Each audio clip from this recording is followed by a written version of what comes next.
Masechet Megillah Besiman Hatava. On va commencer le Daf Bet.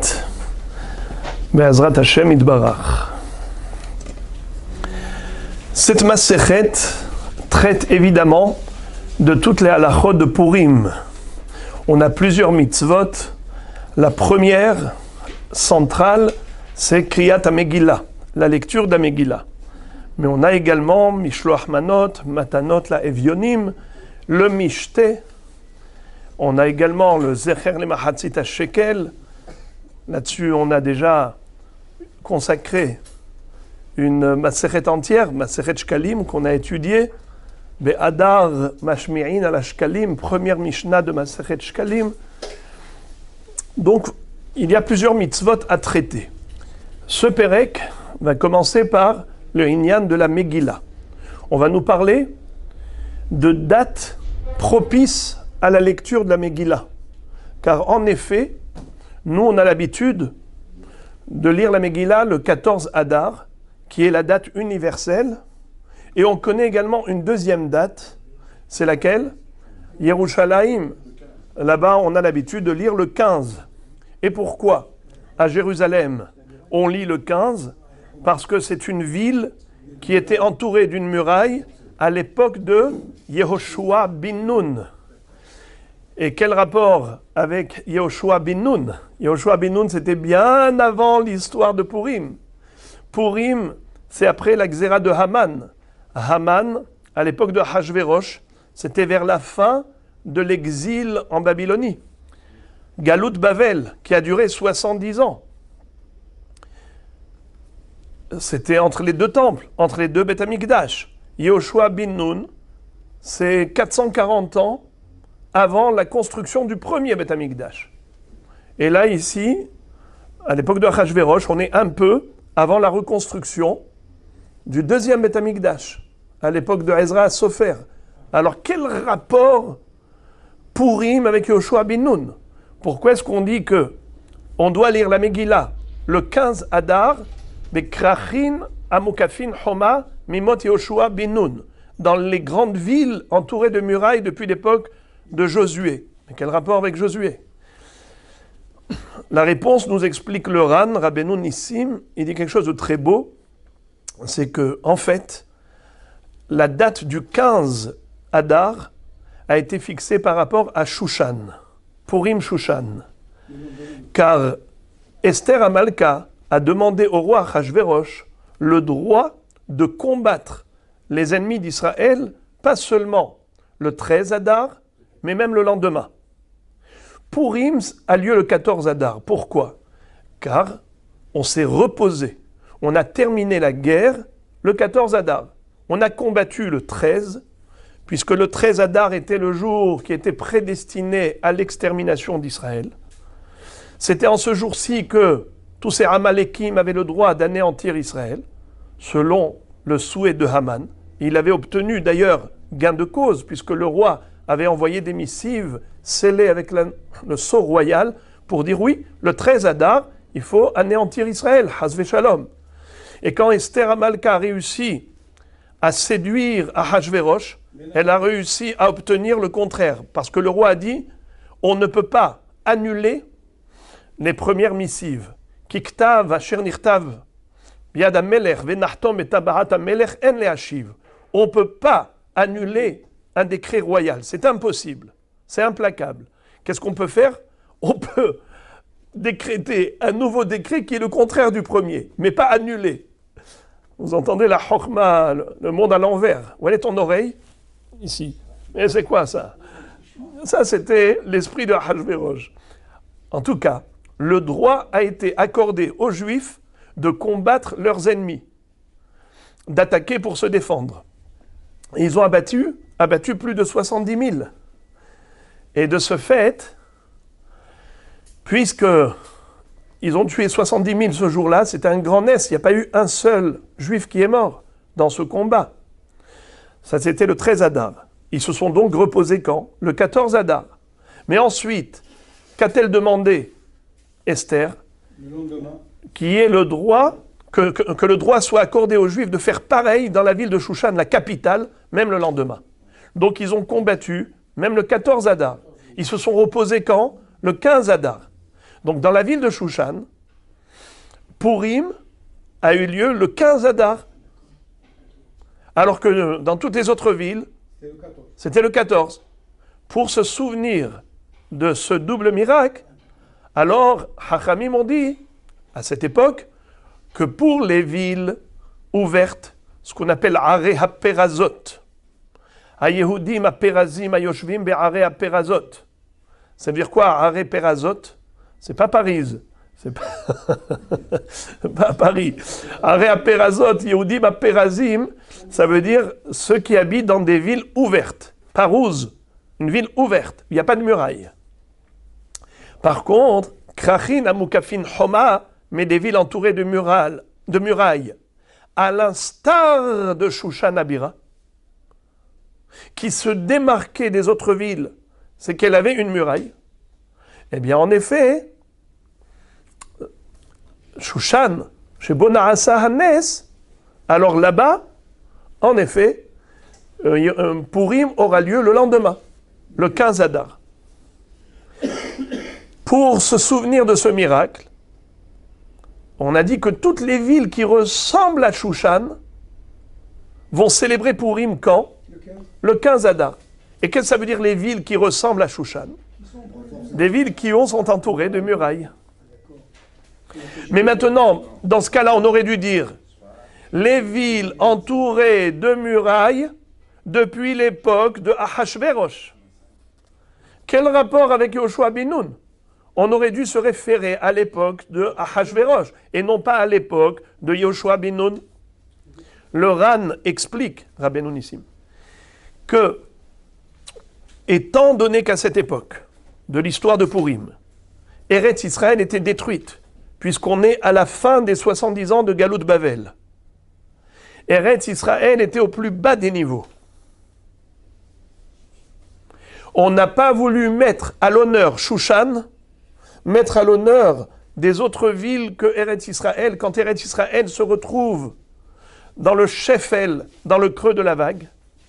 On a pris comme référence l'époque glorieuse, celle de Yoshua bin Nun, conquérant d'Eretz Israël, celui qui a construit Eretz Israël, celui qui a conquis Eretz Israël, qui avec force, puissance divine, a réussi à donner au peuple juif la terre qui lui revenait depuis la promesse faite par Hachem aux ancêtres, à ses saints patriarches, Avraham, Yitzhak et Yaakov. Alors, si déjà on parle de villes importantes, entourées de murailles, on se réfère à quelle époque? L'époque de Yoshua bin Nun, qui est l'époque de la construction d'Eretz Israël, et non pas l'époque de Ahashverosh, qui était l'époque de la destruction d'Eretz Israël. C'est la raison pour laquelle il y a des villes en Israël pour lesquelles il y a un safek. On ne sait pas si elles étaient entourées de murailles depuis l'époque de Yoshua bin Nun. Et le Rav Ovadia Yosef Zatzal dit que dans toutes ces villes, il faut lire la Megillah les 2 jours. Le 14 Adar avec bracha, mais lire quand même le lendemain sans bracha. Pourquoi? Parce qu'on a un safek, que peut-être elles étaient entourées de murailles à l'époque, et donc normalement, elles devraient lire le 15. Et comme si on ne sait pas si c'est le 14 ou le 15, on lit les 2 jours. La ville de Jéricho. Mais c'est la première fois que j'entends ça. Évidemment qu'elle était entourée de murailles à l'époque de Yoshua bin Nun. Bon. Megillah Nikret Beyud Aleph, Beyud Bet, Beyud Gimel, Beyud Dalet, Betet Vav. Donc maintenant, je vais longuement expliquer la raison de ces 2 dates. Pourquoi on peut lire la Megillah le 14 Adar et le 15 Adar. Le 14 Adar dans les villes ouvertes, le 15 Adar dans les villes entourées de murailles à l'époque de Yoshua bin Nun. Mais là, du coup, on découvre 3 autres dates inconnues. C'est quoi ça? Le 11, le 12 et le 13. Hein? Le 11 Adar, le 12 Adar et le 13 Adar. On peut lire la Megillah à ce moment-là. C'est quoi ça? Lo pachot velo yoter. Ni moins, ni plus. Ni moins que le 11, ni plus que le 15. Ça veut dire, c'est le maximum de possibilités.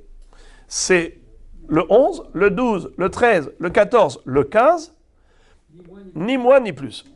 Lo pachot velo yoter. Alors évidemment, vous êtes très étonnés, mais maintenant, la Mishnah va nous expliquer comment est-ce possible. Et la Gemara va nous expliquer pourquoi est-ce possible. Ça veut dire, le comment, ça va être dans la Mishnah, le pourquoi, ça va être dans la Gemara. La Mishnah va nous expliquer comment est-ce possible qu'il y ait des villes dans lesquelles on va lire la Megillah, non pas le 14 Adar ou le 15 Adar, qui sont les dates classiques, standards. Il peut y avoir des cas exceptionnels où on va lire le 11 ou le 12 ou le 13. Comment est-ce possible? Deuxième ligne de la Mishnah. Krachin amukafin homa mimot Yoshua bin Nun korin betetvav. Des grandes villes entourées de murailles depuis l'époque de Yoshua bin Nun, on doit lire le 15 Adar la Megillah. Kefarim ve'ayarot gedolot korin beyudalet. Les villages et les métropoles vont lire le 14 Adar. Et là, chez Farim, Makdimin, Leyom Aknissa. Seulement, il faut le savoir, que parfois, les petits villages vont lire la Megillah le Yom Aknissa, le jour du rassemblement. Qu'est-ce que ça veut dire, le jour du rassemblement?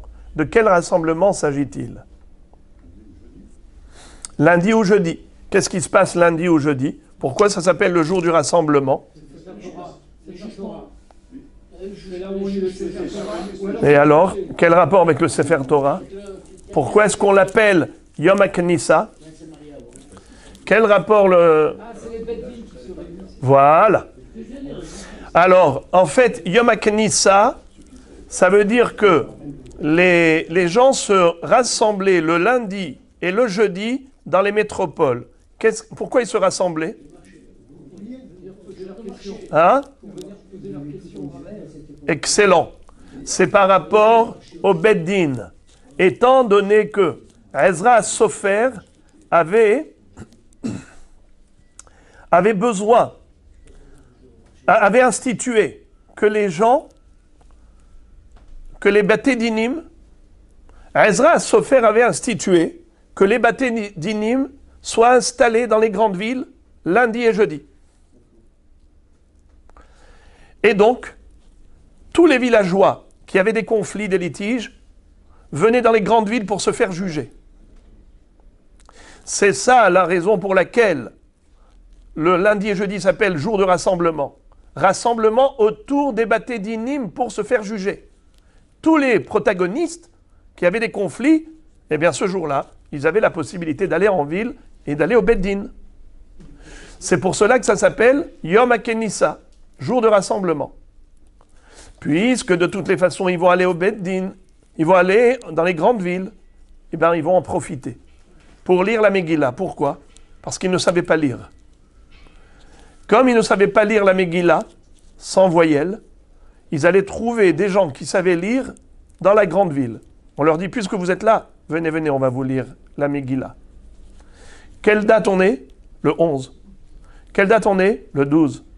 Quelle date on est? Le 13. C'est ou le 11, ou le 12, ou le 13. Mais il faut te décider. C'est le 11 ou le 12 ou le 13. Je ne comprends pas cette histoire-là. Tu me dis le 11 ou le 12 ou le 13. Mais moi, je n'ai pas besoin de lire la Megillah plus d'un jour. Si j'ai besoin de lire la Megillah un jour, eh bien, décide-toi, c'est ou le 11 ou le 12 ou le 13. C'est quoi ces trois dates-là que tu me donnes? Oh, parfois ça peut tomber le 11, ça peut tomber le 12, ça peut tomber le 13. Qu'est-ce que ça veut dire? Mais qu'est-ce que ça veut dire ça peut tomber? Qu'est-ce qui peut tomber?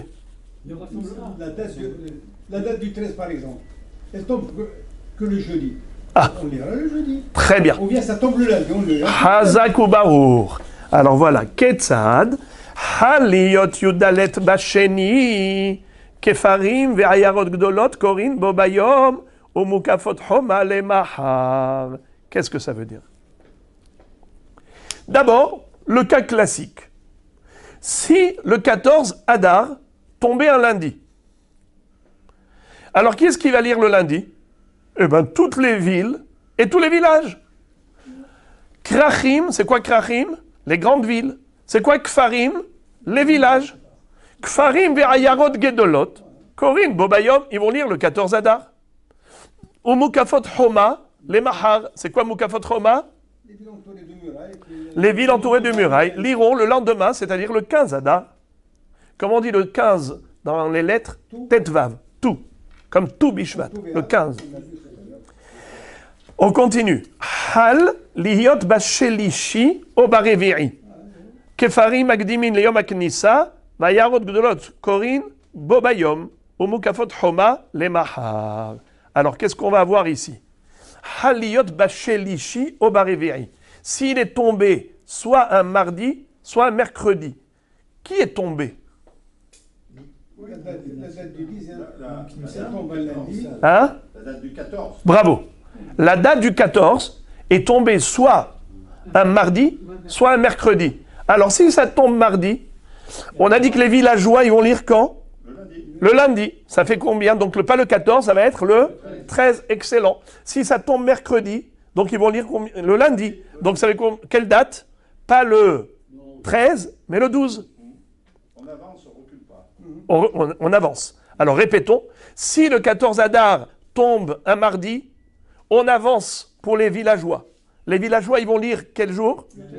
Le lundi. Le jour où ils se retrouvent dans la métropole. Ça fera le 13 Adar.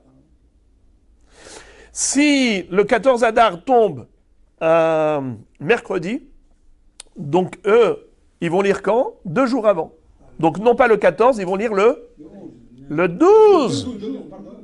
Le mercredi, c'est 14. Mardi, 13. Lundi, 12. Voilà comment c'est possible que les villageois lisent le 12. Maintenant, Halihiyot Bahamishi, si le 14 Adar tombe jeudi, Kfarim Va'ayarot Gedolot Korin Bobayom. Si ça tombe jeudi, évidemment que les villageois ainsi que les métropoles vont lire le jour même, c'est-à-dire le 14 Adar qui est tombé jeudi. Ou Mukafot Homa, les Mahar, évidemment, les villes entourées de murailles vont lire le lendemain, le 15 Adar, ça c'est classique, là il n'y a aucun hidouche. Haliyot Erev Shabbat. Maintenant, si le 14 Adar tombe un Erev Shabbat, c'est-à-dire vendredi. Kfarim Magdimin Yom HaKnissa. Les Kfarim, les villageois, ils vont lire quand? Un jour avant, c'est-à-dire le 13, jeudi le 13. Ba'ayarot Gedolot ou Mukafot Homa Korin Bobayom. Et qui va lire ce vendredi? Qui va lire? Ceux des villes fortifiées. Bravo. C'est-à-dire aussi bien les métropoles comme les villes fortifiées, les villes entourées de murailles. C'est-à-dire qu'on aura en cette date du 14, tout le monde, ça c'est un chidouche. C'est quoi le chidouche? C'est que les Jérusalemites, les habitants de Jérusalem ne vont pas lire le vendredi, n'est-ce pas? Ils vont lire quand ça? Jeudi. Je répète, Haliyot Erev Shabbat. Si le 14 Adar est tombé un vendredi, alors les Kfarim, Magdimin Leyom HaKnissa, Va'ayarot Gdolot Mukafot Homa Korin Bobayom. Excusez-moi, j'ai mal dit. Les villageois vont lire le jeudi et les autres vont lire le vendredi. C'est qui va lire le vendredi? Tout le monde, même les villes fortifiées. Quand est-ce qu'elles auraient dû lire normalement? Elles auraient dû lire le samedi, le Shabbat. Et pourquoi le Shabbat, elles ne lisent pas? Normalement, elles auraient dû lire le Shabbat. Pourquoi elles ne lisent pas le Shabbat? Bravo. Parce que les Hachamim ont interdit de lire la Megillah le jour du Shabbat de peur que la personne transporte dans la rue la Megillah alors que c'est assourd de transporter dans un domaine public. C'est la même raison pour laquelle on a annulé la mitzvah de l'oulav et la mitzvah du shofar. Lorsque Yom Tov tombe Shabbat, il n'y a pas de shofar, il n'y a pas de l'oulav, et bien il n'y a pas de Megillah. Et les trois, c'est pour la même raison, de peur que la personne transporte du Reshut HaYachid au Reshut HaRabim, du domaine privé au domaine public, qui transporterait la Megillah. Voilà pourquoi on a annulé la mitzvah de Megillah le 15. Alors quand est-ce qu'ils vont lire les habitants de Jérusalem, par exemple? Le 14, comme tout le monde. Ça, c'est un chidouche. Halihiyot Beshabbat.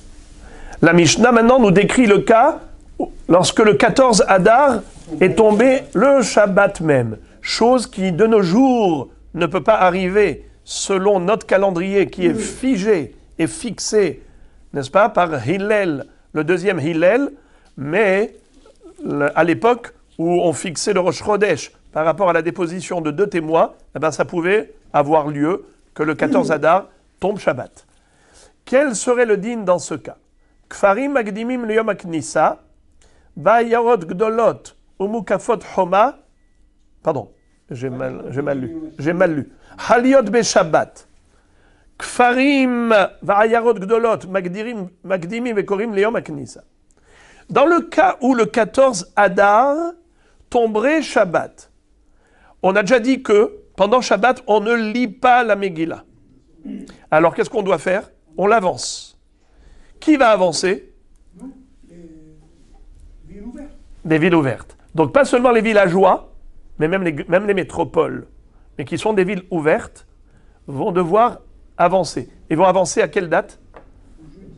On aurait dit le vendredi. Non, le jeudi. Le Yom HaKnissa. Donc voilà comment est-ce possible que même des grandes villes lisent la Megillah le 12, pas le 13. Ils vont avancer au Yom HaKnissa. Comme ça, tout le monde va lire en même temps. Les villageois et les grandes villes. Kfarim, les villages. Ve'ayarot gdolot et les métropoles. Magdimin, vekorim, le Yom HaKnissa. Ils vont avancer la lecture au jour du rassemblement, c'est-à-dire jeudi qui précède. Au Mukafot Homa, les Mahar. Évidemment, les villes fortifiées, les Mahar. Pourquoi? Parce que le lendemain, c'est un dimanche qui est le 15. C'est leur date. Enfin, dernier cas de figure, Haliyot Ahara Shabbat. Si le 14 Adar est tombé, quand? Dimanche. Haliyot Ahara Shabbat. Kfarim Magdimim Leyom HaKnissa. Les villages vont lire quand? Le jour du rassemblement. C'est quand? Bravo! Jeudi. Nahon? Alors à Botaï, dimanche, qu'est-ce qu'on est? Le 14. Shabbat, 13. Vendredi, 12. Jeudi, 11. On l'a trouvé celui-là. On se demandait comment est-ce possible qu'il y ait une lecture de Megillah le 11 Adar. Eh bien, ça n'est possible que si le 14 Adar est tombé dimanche. Dans ce cas-là, les métropoles, quel est le din? Ayarot Gedolot Korin Bobayom ou Mukafot Homa les Mahar. Eh bien, évidemment, les grandes villes vont lire le dimanche, parce que c'est le 14 Adar. Les villes comme Yerushalayim, entourées du muraille, eh bien, le lendemain, le 15 Adar, donc le lundi, évidemment. C'est lesquels qui vont avancer tellement, quelques jours avant? C'est les Kfarim, les villageois. Eux, ils vont lire le jeudi qui précède. C'est le seul cas de figure où on peut trouver une lecture le 11 Adar. Gemara. La Gemara maintenant pose la question suivante. Megillah, Nikret, Beyud, Aleph, etc. Minalan. Qu'est-ce que ça veut dire? D'où sais-tu que, en effet, la Megillah peut être lue même le 11 Adar? D'où tu le sais? La Gemara dit Minalan, Kedebainan, les Memar, les Kaman. Comme on va nous l'expliquer plus tard. Hachamim hekelu ala kfarim, liot magdimim, leyom haknissa, kede sheisapku maim umazon, la ahem shebakrachim. En fait, les Hachamim avaient en plus un objectif précis. On va voir que les villageois, c'était eux qui allaient apporter aux gens de la métropole, les citoyens des grandes villes, ils allaient leur apporter tous les légumes, les fruits et légumes de leur village. Ils allaient leur apporter de l'eau qu'ils avaient puisée le jour de Purim.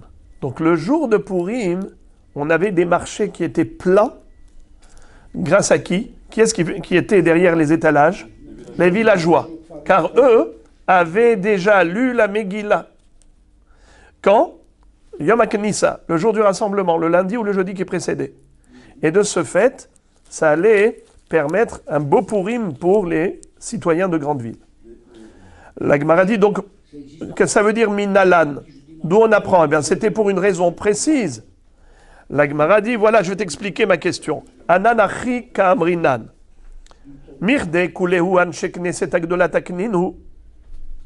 Deis al kadatach anshe knesset agdola. Yudalet vetetvav takun. Atu rabanan ve'akre takanta de takinu anshe knesset agdola.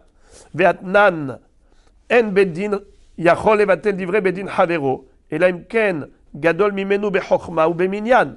Ela pshita kulehu anshe knesset agdola takinu. Hecha remiza. Qu'est-ce que ça veut dire? Le sens de ma question est le suivant, dit la Gemara. Elle dit, je vais t'expliquer ma question quand je dis minalan. Minalan, ça veut dire, qui est-ce qui a fixé cette mitzvah de lecture de Megillah le jour de Purim? Ce sont les sages de la grande assemblée, qu'on appelle en hébreu Anshe Knesset Agedola. Ces grands hachamim étaient au nombre de 120, dont la majorité étaient des prophètes. C'était à la fin de Galout Bavel et début de la construction du deuxième temple. Ils ont vécu à cette époque-là. D'ailleurs, un peu plus tard, à l'époque du second temple, on va avoir Shimon Hatzadik, celui que la Mishnah dans Pirkei Avot va qualifier du dernier des sages de la grande assemblée. Vous vous rappelez? Shimon Hatzadik Haya Misheyare Knesset Agedola. Le dernier des sages de la grande assemblée. Oui, exactement. À son époque, il y a eu de grands miracles dans le Beth Amikdash. Le Ner HaMa'aravi ne s'éteignait pas. Il y avait énorme. Et Alexandre le Grand s'était mis à genoux devant lui. Mais Kitsour, les sages de la grande assemblée, ce sont eux qui ont d'ailleurs rédigé les 18 brachot de la Hamida. Ils ont instauré énormément de takanot. Anshe Knesset Agdola. Et ce sont eux qui ont fixé et institué la fête de Purim. Eux t'ont dit, tu vas lire la Megillah le 14 Adar et le 15 Adar. Le 14 pour les grandes villes et le 15 pour les villes fortifiées. Les villes ouvertes et les villes fortifiées. D'où tu m'as sorti ces 3 dates supplémentaires? 11, 12, 13. D'où ça sort ça? Dans la Megillah, clairement, il est dit explicitement le 14 et le 15. Donc, les Chachamim ne peuvent pas venir après les Anshe Knesset Agdola et annuler l'accord et déraciner les institutions de Anshe Knesset Agdola, car nous avons une règle. Un Beddin ultérieur ne peut pas annuler l'institution d'un Beddin antérieur, sauf s'il est plus grand que lui, Beminyan ou Bechokma, plus grand en nombre et plus grand en sagesse. Or, ce n'est pas le cas. On ne peut pas être plus sage que les sages de la grande assemblée. Alors, comment les Hachamim ont rajouté 3 dates? Ça s'appelle aller à l'encontre de Anshe Knesset Agdola. Donc, forcément, il y a une référence quelconque, biblique, et c'est ça ce que je veux savoir. C'est ça le sens de la question minalan. D'où le sait-on? Car la raison que tu m'as donnée pour m'expliquer que les villageois allaient devancer leur lecture par rapport à la nécessité de répondre aux besoins des citoyens de la cité, de la grande ville, Besséder, c'est bien beau, mais à cause de ces raisons-là, pour des raisons techniques, parce que ça t'arrange, tu vas maintenant chambouler les dates, tu vas modifier le calendrier, mais tu vas à l'encontre des sages de la grande assemblée. Chose impossible. Un Beddin ne peut pas annuler d'ivrei Beddin Havero et l'Amken Gadol Mimenu, Bechokma ou Beminyan. Alors d'où ça sort la date du 11, du 12 et du 13, alors que dans la Megillah, on ne parle que du 14 et du 15. Alors on va relire ça dans les mots.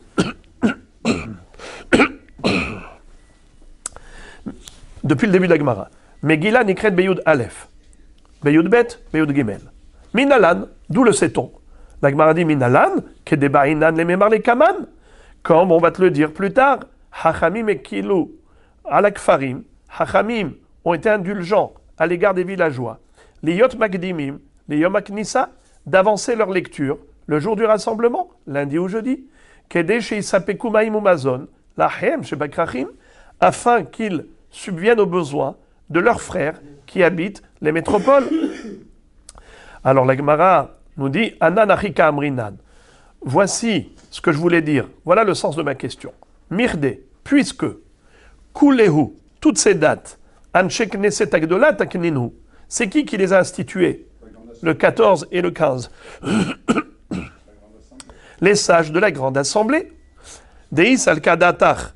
Alors donc, si tu me dis, si tu penses que Anshek Neset Agdola, Yud Gimel Vetet Vav Takun, les sages de la grande assemblée n'ont institué que 2 dates, le 14 et le 15, à Tour à Banan vont venir les Chachamim, Ve'akre, Takanta, Detakinu, Anshek Neset Agdola, les Chachamim vont déraciner l'institution des sages de la grande assemblée.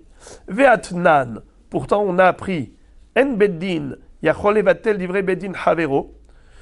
Un Beddin ne peut pas annuler l'institution d'un autre Beddin, et là im ken gadol mimenu, bechokma ou beminyan, que s'il était plus grand que le précédent, en sagesse et en nombre.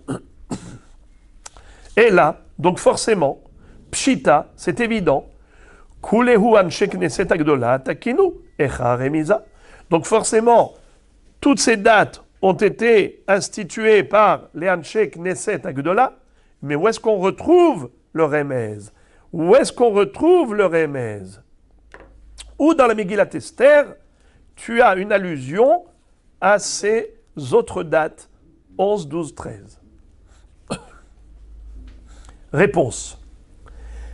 La première réponse. Amar Rav Shemen bar Abba, Amar Rabbi Yochanan.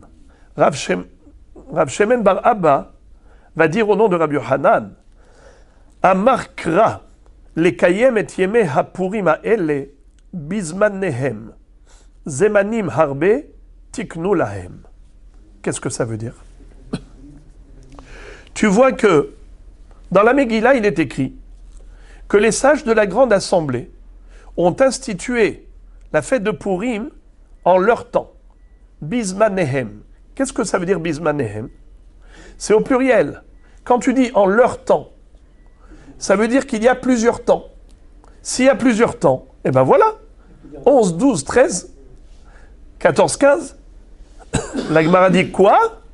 Ma pitom. Hami Bariale, les gouffés. Bismanehem, ça veut dire en leur temps, le temps qui a été explicitement décrit dans la Megillah. On a stipulé. Nachon?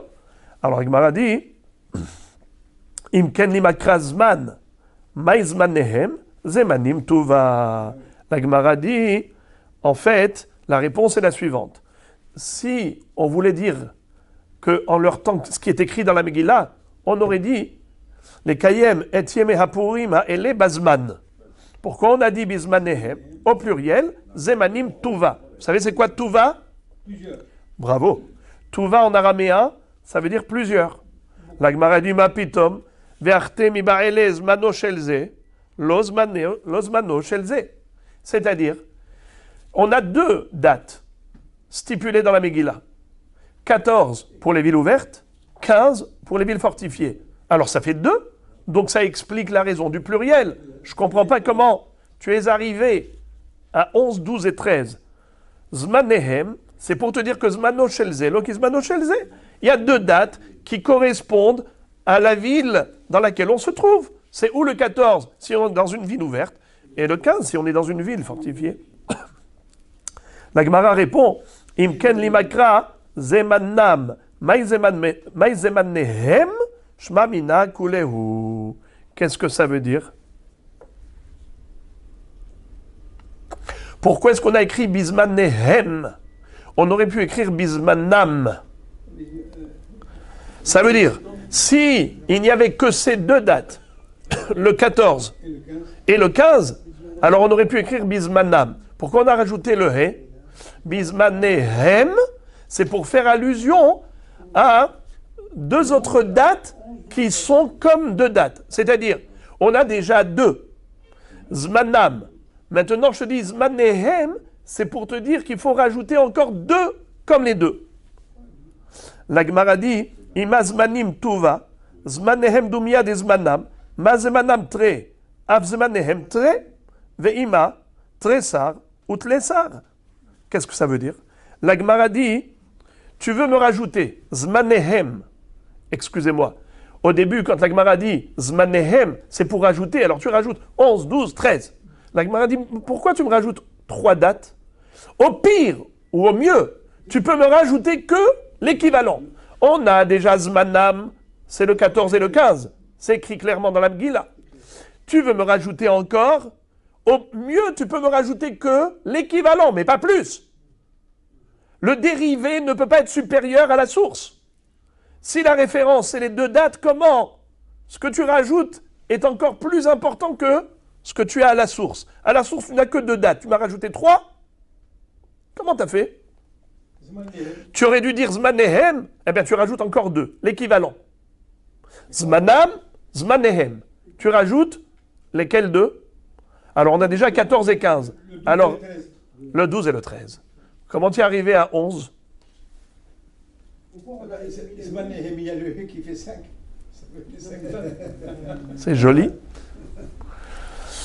Mais c'est pas le pshat. Ici, on n'est pas en train de faire des gematariot. On veut comprendre le pshat. Vous avez rajouté le même au départ, c'est-à-dire plusieurs. Zmanam, ça fait plusieurs. Alors plusieurs, ça s'explique pourquoi c'est écrit au pluriel. Parce qu'on a 2 dates. Mais après ça, tu m'as dit, tu veux savoir pourquoi j'ai rajouté plus que ces 2? C'est parce qu'il y a écrit Zmanehem. Alors Zmanehem, tu rajoutes 1, 2, 3. La Gemara dit, oh, combien tu rajoutes là? 3? Au mieux, je peux accepter que tu me rajoutes l'équivalent. Encore 2 dates. Ça fait encore 12, 13. Par rapport aux 14 et 15. Mais comment tu es arrivé à 11? Réponse. Kede amarav Shmuel bar Yitzchak, Yud Gimel, Zman Kehila la kolhi, Velo tzarich le rabouye. Achaname Yud Gimel, Zman Kehila la kolhi, Velo tzarich le rabouye. Qu'est-ce que ça veut dire? En fait, c'était quand le jour de la guerre? Le jour de la guerre, c'était le 13 Adar. C'est le jour où on jeûne d'ailleurs. Ce jour-là a eu lieu la victoire d'Israël. Ils ont combattu leurs ennemis. Ils se sont rassemblés pour combattre leurs ennemis. Ça s'appelle Zman Kehila Lakol. Puisque ce jour-là, Am Israël a remporté la victoire, c'est pshita, c'est évident que le 13, on peut lire la Megillah. On n'a même pas besoin de le dire. Donc les 2 jours qui sont équivalents aux 2 jours de référence, eh bien c'est le 11 et le 12. Car le 13, je n'ai pas besoin de le rajouter, c'est évident que je peux. Car c'est le jour de la victoire. Regardez Rashi, s'il vous plaît. Là-haut, la colonne de gauche de Rashi, 2e ligne en haut. Zeman Kehila Lakol Hi. C'était le jour du rassemblement. Hakol Nikhalu Lehinakem Me Oivehem. Ils se sont tous réunis pour prendre vengeance de leurs ennemis. Ben Beshushan, Ben Bishar Mekomot. Pas uniquement dans les métropoles ouvertes, mais même dans les villes fortifiées. Kemo Shekatuv Basefer, comme c'est écrit dans la Megillah. Hilkar, c'est la raison pour laquelle l'autre Tsarich Kra les rabouillés. On n'a pas besoin d'un pasouk pour inclure cette date. Chez Yeheraou Ilikriya, De'ikar Hanes Bohaya. On n'a pas besoin de nous l'enseigner que le 13 Adar est une date propice à la lecture de la Megillah, car c'est de toute évidence une date propice, vu que le Nes a eu lieu ce jour-là. Donc, si le Nes a eu lieu de ce jour-là, est-ce que tu as un doute? Est-ce qu'on peut lire la Megillah? Mais vadaï que tu peux lire la Megillah ce jour-là.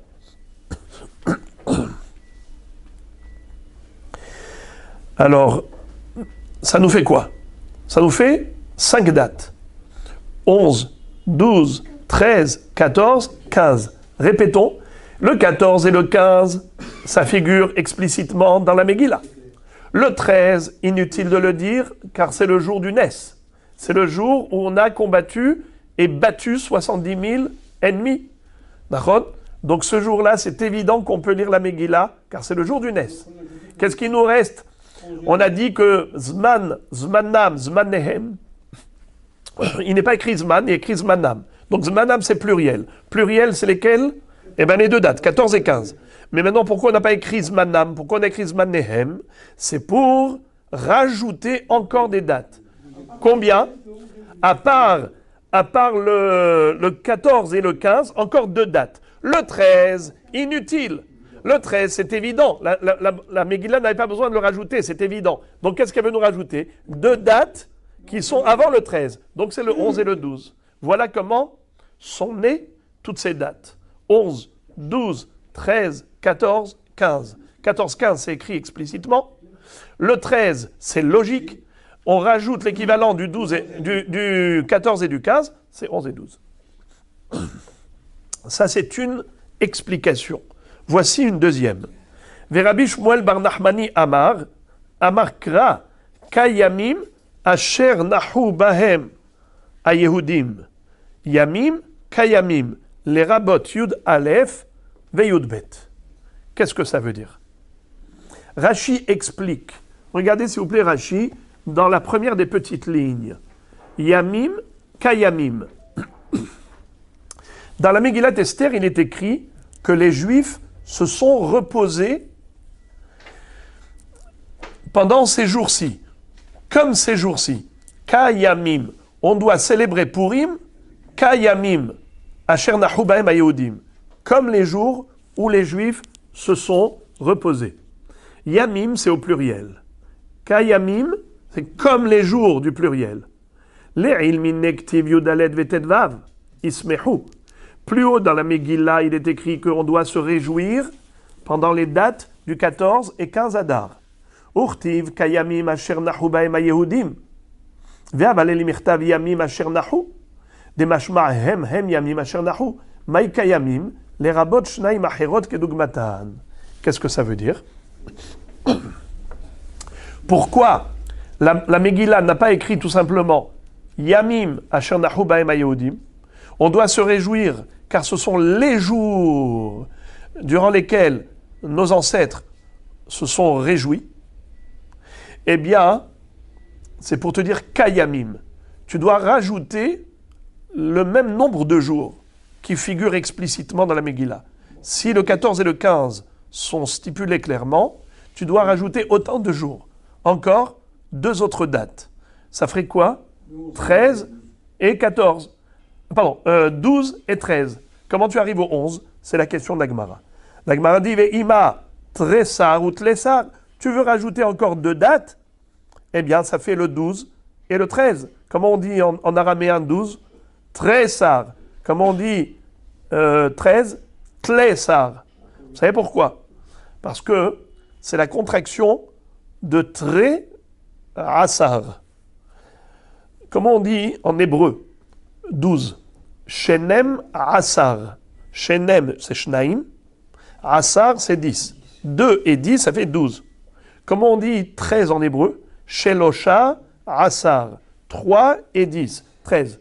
En araméen, comment on dit? Eh bien, on abrège. On dit tre-sar. Tre, c'est 2. Sar, c'est eser. Tre-sar, en un mot. Comme tre-asar, en un mot, c'est tre-sar. Ou bien, shlosha asar, comme on dit, tlat. Tlat, c'est en araméen 3 et eser. Alors on dit tle-sar. Au lieu de dire tlat asar, on dit tle-sar. Alors il lui dit, je comprends pas comment tu es arrivé à 11. 12 et 13, c'est amplement suffisant, ça te fait 2 par rapport à 2. L'équivalent du 14 et 15, c'est 12 et 13. Comment tu arrives à 11? Eh bien, c'est la même réponse. Amar Rab Shimon bar Yitzhak, Amar Rab Shmuel bar Yitzhak, Yud Gimel Zman Kehila la Kolhi, Velot Sarich le Rabouye. Eh bien, la même réponse. Le 13, c'est inutile de le dire, il va sans dire, vu que c'est le jour de la victoire. Donc, s'il faut rajouter 2 autres dates, eh bien, 2 autres dates, c'est le, comment on appelle ça? Le 11 et le 12. Alors, la Gemara pose la question, logique. Veima shitsar veshivsar. Pourquoi est-ce que tu avances toujours? Pourquoi est-ce que tu ne recules pas? Pourquoi est-ce que tu ne retardes pas la lecture? Tu dis 2 dates. Pourquoi c'est le 11 et le 12? Peut-être que c'est le 16 et le 17. Réponse, Velo ya'avor ktiv. Qu'est-ce que ça veut dire? Velo ya'avor ktiv. C'est ça et pas plus. On rajoute pas. Faut pas dépasser cette date. Velo ya'avor. Alors maintenant, on va terminer le sujet aujourd'hui avec cette phrase. La Gemara dit, Rabbi Shmuel bar Nachmani, Maïtama lo amar mi bizmanehem. Qu'est-ce que ça veut dire? Rabbi Shmuel bar Nachmani a déduit les 2 dates supplémentaires du 11 et 12 parce qu'il a dit que Kayamim. C'est quoi Kayamim? Comme les jours authentiques. Les jours authentiques, c'est 2 jours, 14 et 15. Eh bien, il faut rajouter encore 2. À part le 13, que c'est évident. On lui dit, mais pourquoi est-ce qu'il n'a pas déduit de Zman, Zmannam, Zmanehem? Réponse, Zman, Zmannam, Zmanehem, lo mashma'ale. Il dit, excuse me, c'est quoi ça? Tu me dis, il fallait dire Bizmannam au lieu de dire Bizmanehem. Or déjà, de Bizman, c'est au singulier. Tu as dit Bizmannam, c'est au pluriel. Et après, tu as dit Bizmanehem, c'est pas que le pluriel des 2 dates qui sont classiques, 14 et 15, c'est encore 2 dates supplémentaires. Excuse me. Moi, je ne le conçois pas. C'est une dracha qui est trop recherchée. C'est tiré par les cheveux. Pour moi, Zmanehem, c'est comme Zmanam. Quelle différence entre Bizmanam et Zmanehem? C'est pareil. C'est pour cela que j'avais besoin d'une autre référence. Ma référence, je l'aime bien. Laquelle? Kayamim, Asher nahu bahem hayehudim. Comme le nombre de jours où les Juifs se sont reposés, tu dois te réjouir. C'est quoi comme le nombre de jours? Kayamim. Eh bien, Yamim, c'est 14 et 15. Kayamim, c'est encore 2 dates, lesquelles, c'est pas le 12 et le 13, parce que le 13 c'est évident, donc c'est le 11 et le 12. Alors la Gemara dit, et l'autre, pourquoi il n'a pas dit comme lui? Verav shemen baraba maitama lo amar mi kayamim, amar lecha, haou le dorot ou dirtiv. Lui, il te dit que kayamim, ça ne parle pas de l'institution. Ça parle de la célébration, de la commémoration des générations à venir.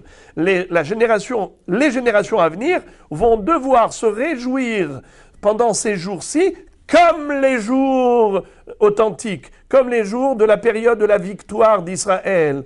Comme ce Ness a eu lieu le 14 et le 15, on a eu des jours joyeux, eh bien, dans les générations à venir, Kayamim, nous aussi, on doit se réjouir. Mais qui te dit qu'on vient rajouter d'autres dates supplémentaires qui ne figurent pas dans la Megillah? Ma pitom, pas du tout. On te dit que les générations à venir doivent faire comme les générations premières. D'où tu as sorti maintenant 2 dates supplémentaires? Voilà pourquoi je suis obligé d'apprendre de Zman, Zmanam, Zmanem. Ça veut dire que chaque Émora est convaincu de la justesse de son interprétation par élimination de l'interprétation de l'autre.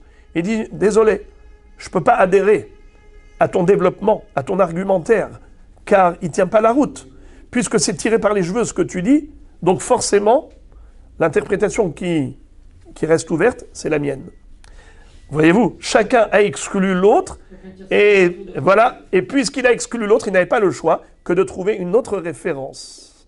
Mais chacun a trouvé que la référence de l'autre était défaillante. La question est de savoir laquelle est plus convaincante. Chacun est plus convaincu de la sienne.